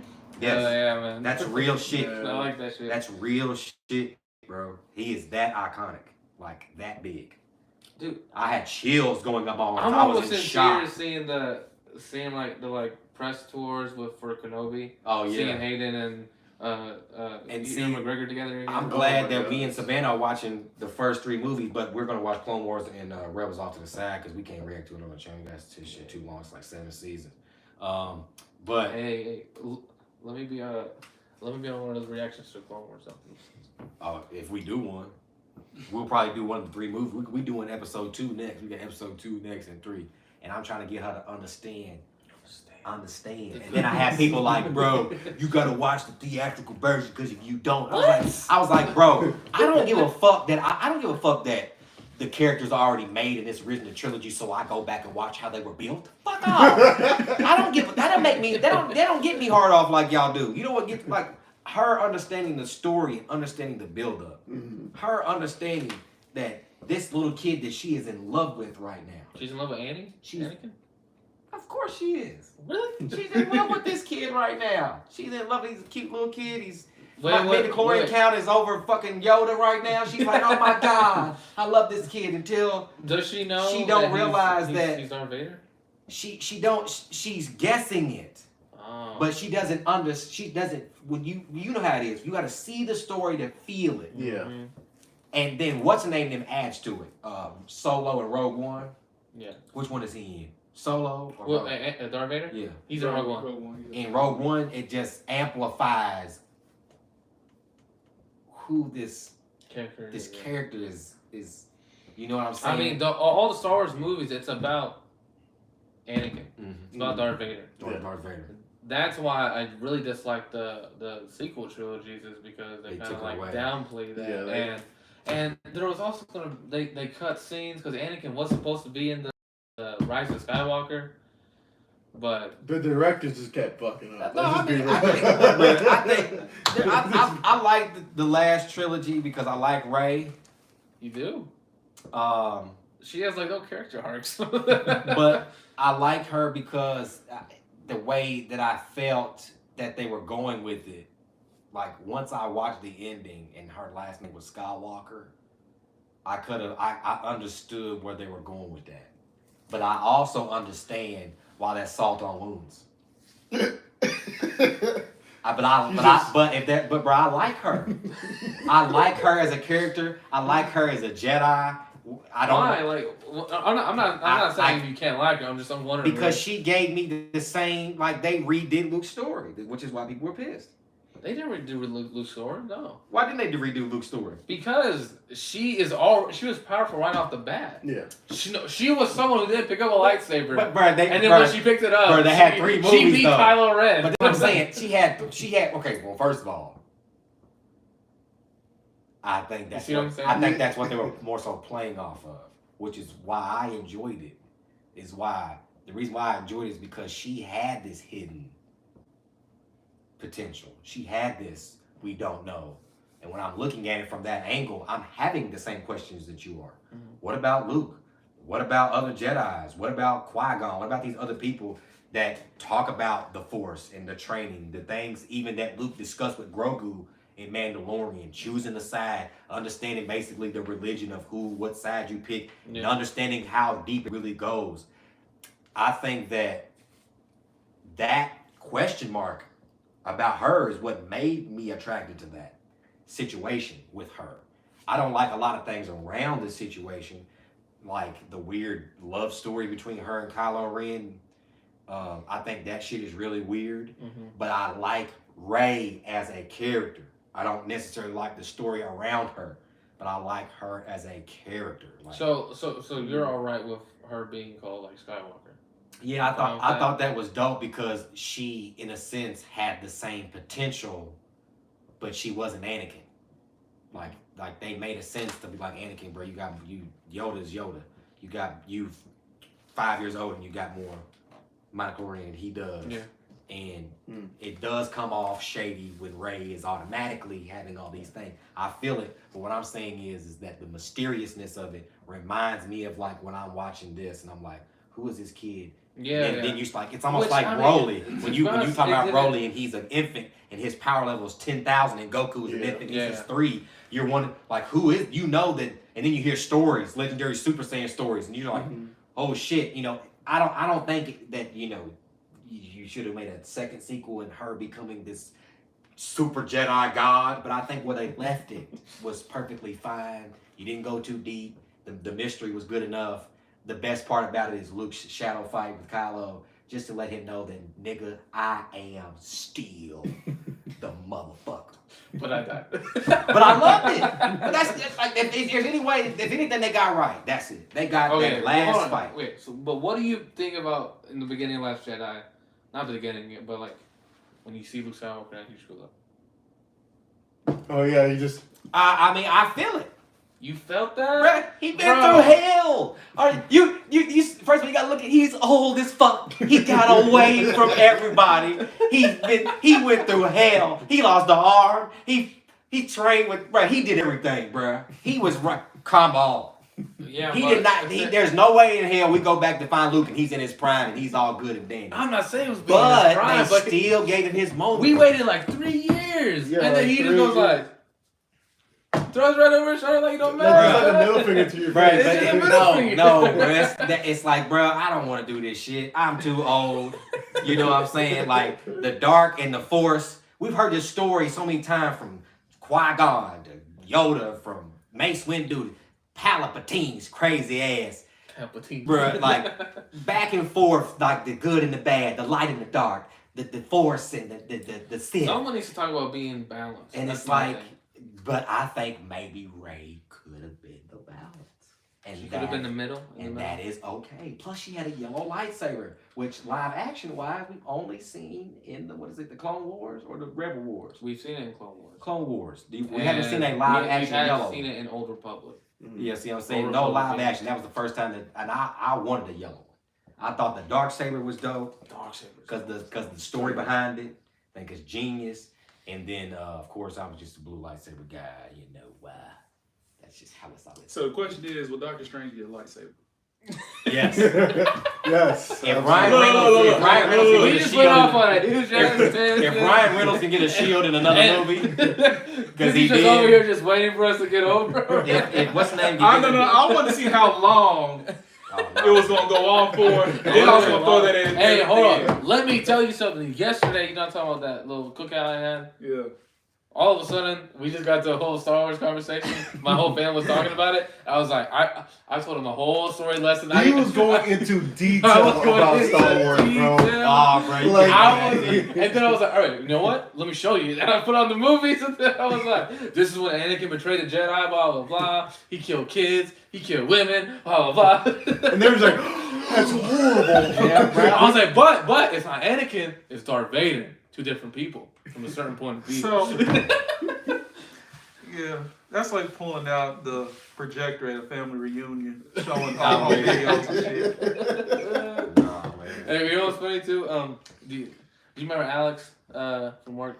You know Alex, what I'm talking about? Alex, who? He's a beard. He's big. Okay. I think. Well, him, maybe. yeah. Yeah, you don't know people's names and shit. I know his name. I said Alex. I said Alex. But you said Alex with the beard, with No. this, with I that. think his last name is Kipman. I think Alex Kipman. But No, bro. That's shout out to you, Jacob Kimmett, but Jacob Kimmett. Jim Kipman. Alex? God, bro, and His you name- talked to Jacob too. That's what's so bad. No, I'm not talking about Jacob. Oh, so I'm getting his last name mixed up. Anyways, but prove my point. But anyway, go ahead. Alex, not Jacob. Yeah. Alex just made like a simple joke, like talking about like the Mandalorians being like they're like bad guys or good guys. Yeah. And I just went off a whole tangent about like the Mandalorian Jedi Wars, and then he was just like, I immediately regret my joke. Like when I found out about the Mandalorian show, I was like, damn, I'll be the Mandalorian. Because the other people who are not, Hey, the other people who have the Force but they hunt Jedis, I was like, nah, I can't do that.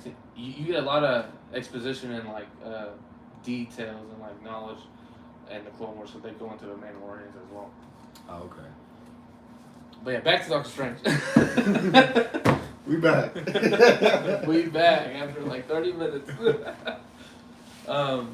Anybody talk about Star Wars, or did they just say stop talking about it? Oh no, they rocking with it. Whoever's on here, they rocking with it. They chopping it up. They said best part of Last Jedi, in his opinion, is when he goes up against ATM-6 when they were shooting. And Yes, that was pretty cool, but like the payoff wasn't good for me. But Y'all didn't like Carrie Fisher floating through space like No. that? Oh my god, bro.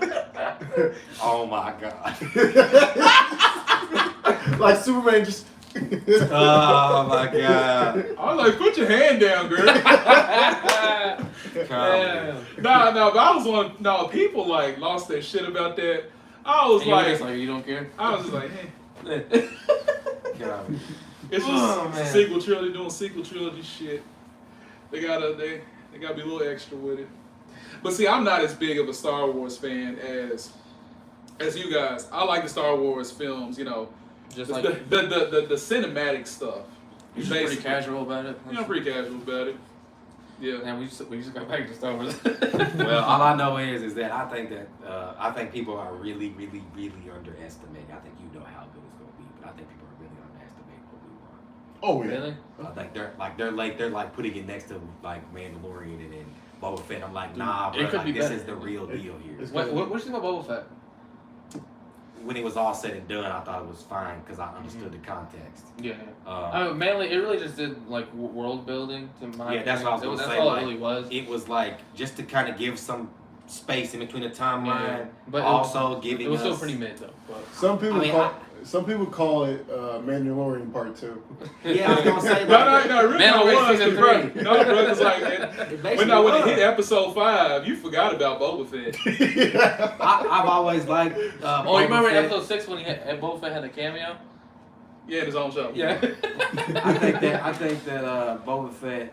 I think that I actually liked Boba Fett when it was all done. Mm-hmm. Like. Are you saying like it was like hard to like watch? No, it wasn't hard to watch, but trying to understand. He continued.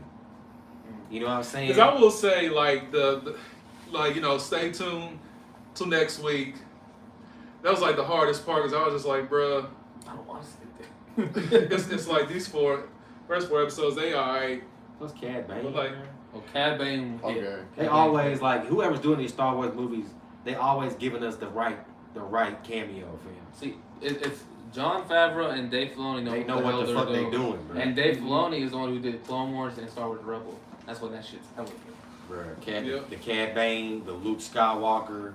I literally, I was literally trying to hold back my tears. He made Cad Bane so accurate too. That's what I love about it. That's why people were complaining that he didn't. Why did you look like from Clone Wars? Blah blah blah. I was like, stop. It translated well. Exactly. Like, do y'all want him to like straight up jump out of the dang cartoon? Like, yeah, that and was like with like nothing changed. It like, translated very he well. translated very well. People were just tripping. I'm hoping that Obi-Wan gives me a Mace Windu cameo. Well, hey, but tomorrow Morrison's talking about having him in the season 2 of Book of Boba Fett. And he's Mace Windu. He can use it. Yeah, Mace Windu. That would be fire to see that. And then of course I will be there with my popcorn to see the rematch. Oh wait, shit! Did y'all hear that Kevin Feige's be making Star Wars movies? Yeah, I heard that. Did you hear that one? He's gonna what? He's gonna be. I don't know if it's a new trilogy or it's like one Star Wars movie, but he's gonna be like in charge of like some Star Wars movies. Yeah, he said. I don't know about that. You don't like that? That kind of make me excited because he knows his shit. What He knows what story. he's doing. Depends on what story you do or some shit, bro. I don't want. And then Patty Jenkins, the chick who did And Wonder it's Woman, like- she's doing the Rogue Squadron thing. It's like you get. It's like No, she actually. She dropped out. Yeah, she dropped out of that It's like you got. because she wanted to make another movie. It's like Which was what? I forgot what it was. I thought they Wonder Woman 3. Star Wars or Dune. Star Wars to do. Like Kevin Feige's gonna have to get in between that. Mm-hmm. See what I'm saying? Like, how do you? Because bro, they just had. No, I'm not saying he's making a Marvel movie that's Star Wars. He's making a legitimate Star Wars movie. No, I know he's making a legit Star Wars movie, but what I'm saying is that what do you have to tell now? Well, you see, with Mandalorian, but Boba Fett, that's all leading into like Endgame level of that with Grand Admiral Thrawn. With who? Grand Admiral Thrawn. Remember when the name dropped him in season 2? That's true. Funny thing is that I actually know who that That is. shit trash. He's from Rebels. That shit trash. From the episode you showed me. If that's the case, then give me Rebels movies.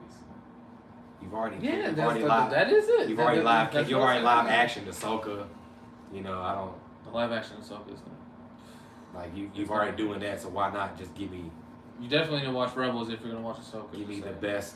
Give me the best of what you got. I don't think there's any more fan favorite besides there's a comic book story of something that's deep in the Star Wars comics. I forget that guy's name. Who? I can't remember his name. Who's with that? Is he a Sith Jedi? I want to say it was a story about the people who have the Force, but they're not Jedi, but they hunt Jedi. I'm gonna get this back in real quick. Okay. Y'all continue. But they hunt Jedis. I forget what they call them. But like I was like, that would be dope to have a story. You're probably gonna have to come over there. Go over this way. Yeah. Yeah. Okay.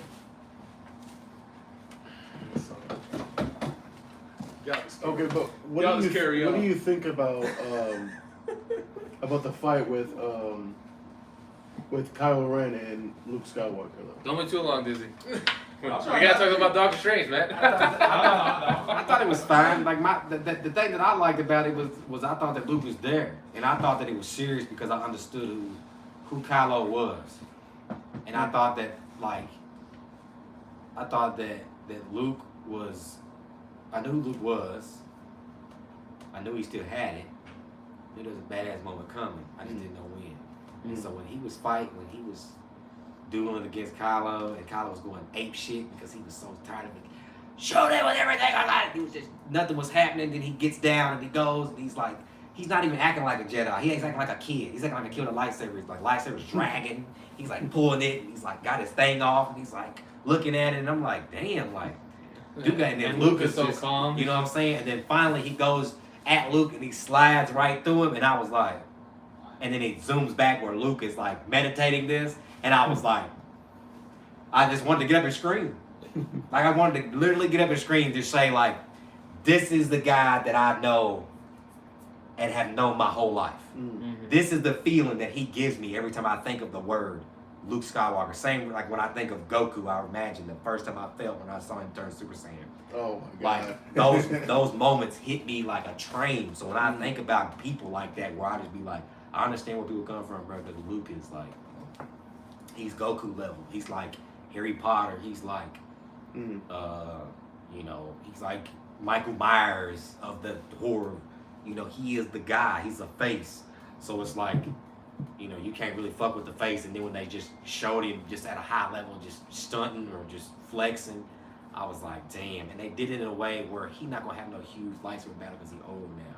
They did it in a way to show off. Of course he could. It's Luke Skywalker. I just kind of but he might have died after that fight. He still won the fight with Rey with the sticks. Yeah, but then she took on a real lightsaber. Yeah. I mean, but I kind of thought that was stupid how like he just sat there and then all of a sudden this phase which away. I understand it took a lot out of him, but it was a dumb way for him to go. Yeah. I think going out as a badass. No, he didn't. He didn't. He just said peace. How did you want him to go out? I don't know. You didn't even need to go out, to be honest. He could have died off screen. Oh no, you wouldn't have wanted that. Nah. You don't want him to die off screen. No, I'm not. I'm saying like the third movie in the trilogy, yeah. And then like maybe down the line we get another show and like, oh yeah, this is how Luke Skywalker died. Yeah, okay, something like that. Okay, I can see like. that. My thing is like they went into the whole trilogy saying, all right, we got to kill off all the original characters. Exactly, that's what it felt like. That is our mission. I mean, I can feel it though, cause like you don't want to end up looking like I forget what that movie franchise is, but they went too far. Or like you don't end up like Friday. Friday. Well, they got a lot of movies. What's the name? Ice Cube came out during the pandemic and said that he waited on the production company to do the movie, and they lost like 5 or 6 people that passed that they can't get back that are original characters. Yeah. So that's what I'm saying. His dad. Like you're right. His dad, John Witherspoon. You can't really wait too long. So I feel like that some of them characters, like the old like Han Solo, I forget what her name is that plays Leia. Mark Hamill. These guys are getting old, and you don't want Mark Hamill to die, and you're in the middle of a trilogy, and he's in the first movie. He's in the first movie, then you're stuck with a Black Panther situation, which me and him had talked about that a lot. And no matter what we think, we both think this movie's gonna be fine, but we also know that it's not gonna go in good. It's not. They think they're gonna try to grease this movie and slide it in, but no matter what. It's gonna be bad. I've heard of like early screenings and saying like it's all just about Chadwick Boseman. Which I'm not surprised.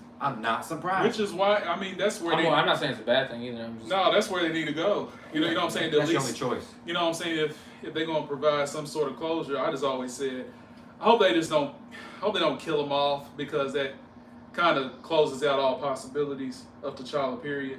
Unless they give us a crazy multiverse one, but I don't, story-wise, I don't like that. Denzel Washington? Like, just hearing it, reading it, like, reading it, just hearing it like that, I don't like that. Like, I would rather, something. Imagine Denzel Washington in a fucking Black Panther suit. What the hell? I mean, I think they should have. If he was younger, you could do I mean, yeah. I think eventually, they could get it all together. Maybe Michael B. Jordan could be.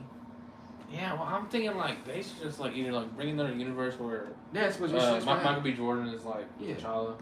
That's what should happen with like Secret Wars. I think the timeline is gonna get meshed into one where they pick who's who, and that's when the final decision of who's who. That's when we're gonna start seeing the new characters. I can't wait. Actually, okay, so let's wrap this up and let's just delve into Secret Wars real quick, just to tie it all up, tie this little review up. Yeah. But so, what are y'all really expecting from Secret Wars? Well, I want the Beyonder story because I like it's more simple for live action. It's good versus evil. Yeah. Good versus evil. Beyonder wants to see who fucks good, who fuck not, or he wants to see if the way you said it, because the Spider-Man, because I watched the Spider-Man cartoon, and when they did it on the Spider-Man cartoon, him and Madam Web started talking about the bullshit that I just don't give a fuck to hear about. I'm like, nigga, you mean to tell me you took Dr. Doom and all these motherfuckers to put him on a random planet that was doing fine to see who would win against good or evil, bruh? and really that's all it was. Like the fucking Beyonder had like a mullet and shit. He looked weird. Had a fucking he had like a Wonder Twins V-neck suit on. He looked so weird. You know what I'm saying? The Beyonder just looked so weird to me. But I like that story because like I feel like if whatever happens, Kang or whatever it may be, that's when you can. I feel like the MCU is better at getting stories and emotion off. So I feel like doing it the Beyonder way makes you meet other versions of yourself, makes you come in contact with other versions of yourself, kind of like what Steven and Wanda did, learning from the other self, seeing what they have, what they don't have, knowing that this is, coming to fruition with, this is what my universe is, this is what my life is, which is what they've been playing on since fucking Spider-Man, with the multiverse anyway. They're playing on how each other's variants react to each other and stuff like that. They've been playing on that. So I think they would be beneficial for them to do a Secret Wars like that, where you take a bunch of villains, you send them to a cosmic planet or a planet that we might see somewhere where the Eternals go, somewhere where the Kree is, where Nova starts at, wherever it is out there.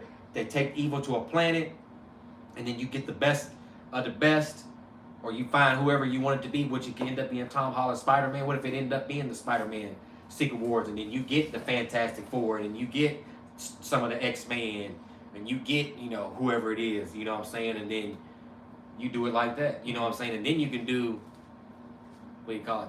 What is it? Madam Web verse, whatever the last episode of that cartoon. But I like that version cinematically, live action more, because doing it the other way, bro, is a lot. You talking about the 2015? 2015 with two worlds crashing. I'm pretty sure they can pull it off. It would just have to, here's the thing, because or make the universe we saw in Doctor Strange be that universe. The Illuminati, the people who got killed, everyone who's involved with them are going to want some revenge. And they know what universe it was, because Mordo is still alive. So I also feel bad for the Wanda of that universe, because they're all going to roll up at her house. But do they? Is it going to be two timelines? You think they're going to break it down to cinematically two timelines, or actually two fucking universes? Doctor Strange 3 has to go into an incursion, because that was literally the after credit scene. I think they lying. You think she's lying? Yeah, I think it's bullshit. I think it's going to be about the dark dimension. Probably, yeah. I think the incursion was the way to connect her to that film. There's been an incursion. You call it an incursion? Doctor Strange. How? You know what I'm saying? It's almost like, Alpha, Rita's escape. We need 5 teenagers, like they call the Power Rangers. It was almost so, you know what I'm saying? It was like, oh my, it's like Doctor Strange. He was like, yeah, hey, I'm Claire. You caused an incursion. She turns around and literally, in fucking middle of New York City, rips like goddamn hole into the dark dimension. No one is frightened. Dogs, cats, nothing. Everything's cool and boom. So. Yeah. Well, we're gonna. Somebody's not gonna do it. Yeah. JC, you go let her in. All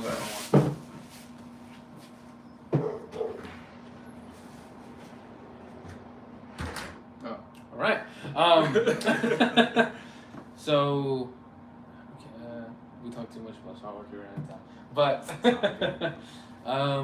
so overall, what is your last rating of this movie? I give Doctor Strange an 8 out of 10. I think it's a good movie. I still wish that there were some other things that they could have done, but I think that Marvel, the movie's good enough for Marvel to be able to make up for it if Secret Wars is the plan. It has to be. Or some sort of it. Who was that? Kids. No. What kid? Caleb? Yeah. Oh yeah, they're supposed to come over.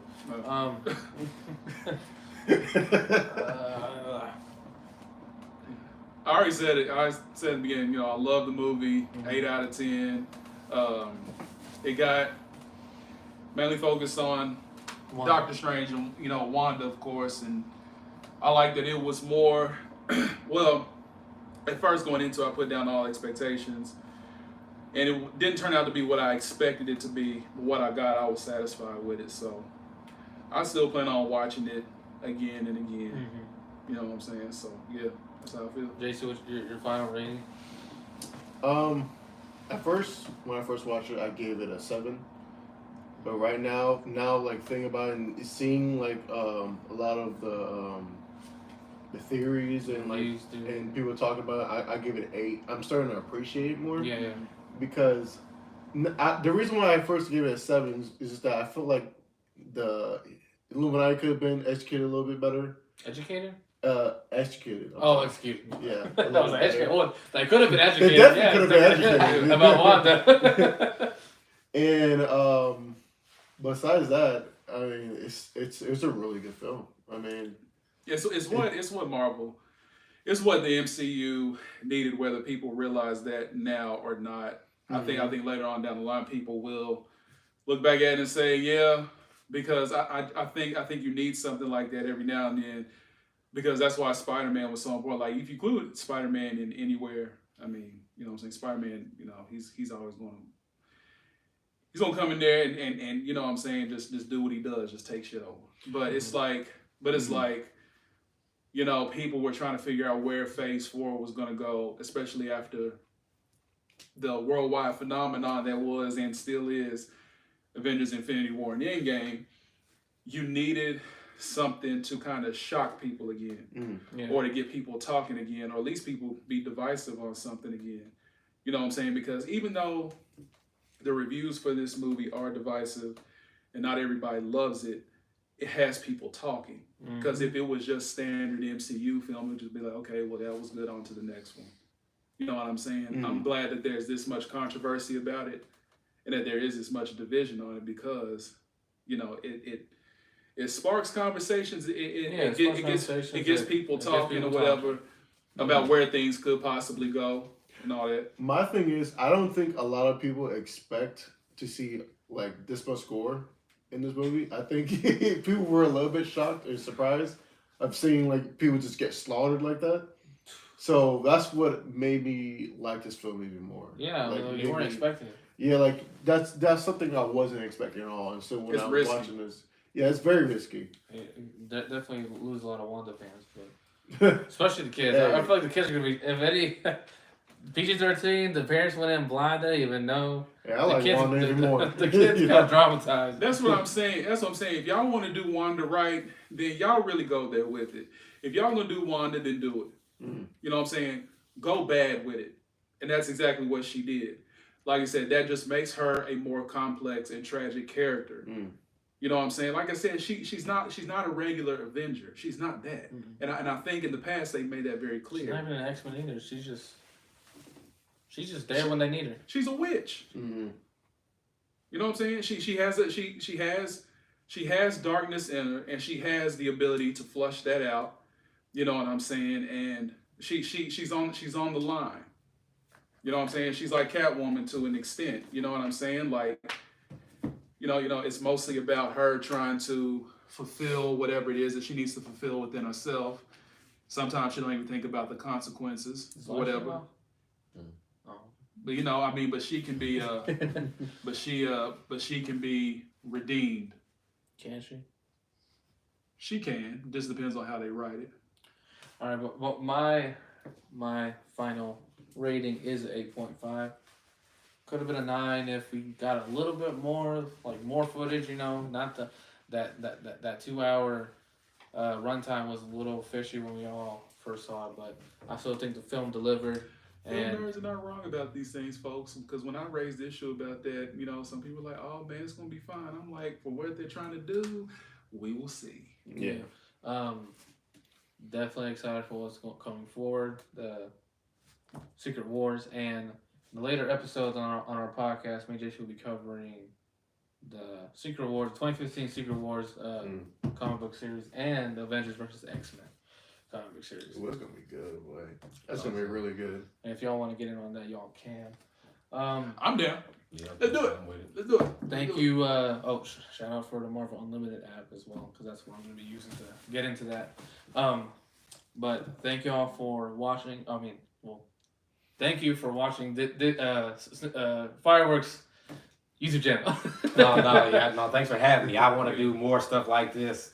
I want to do more talks and be out and be. Thank you for allowing us to be on your live stream. I was gonna say, make sure you guys follow New World Comica. NWC. Yes, sir. Yep. Yeah, it's linked in the.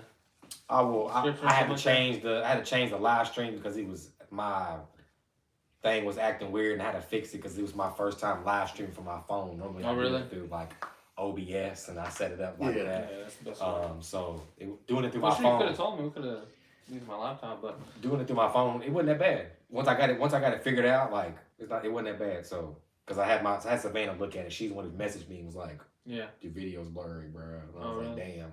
So I just like redid it and then it fixed it. Okay. So. Well, shout out to Savannah for shout out to White Gold. Shout out to White Gold. And check us out on our YouTube channel and our TikTok. That are two main places we're very active on, and check out our podcast episode. And this was all for our podcast actually, and we just decided to do a live stream with fireworks. Yeah, man. And check out our podcast episodes, and yeah. Peace. Oh, you ended off like that? Dang. Bro, I don't even know where he be going half the time. Me? You couldn't remember say fireworks or how to be like.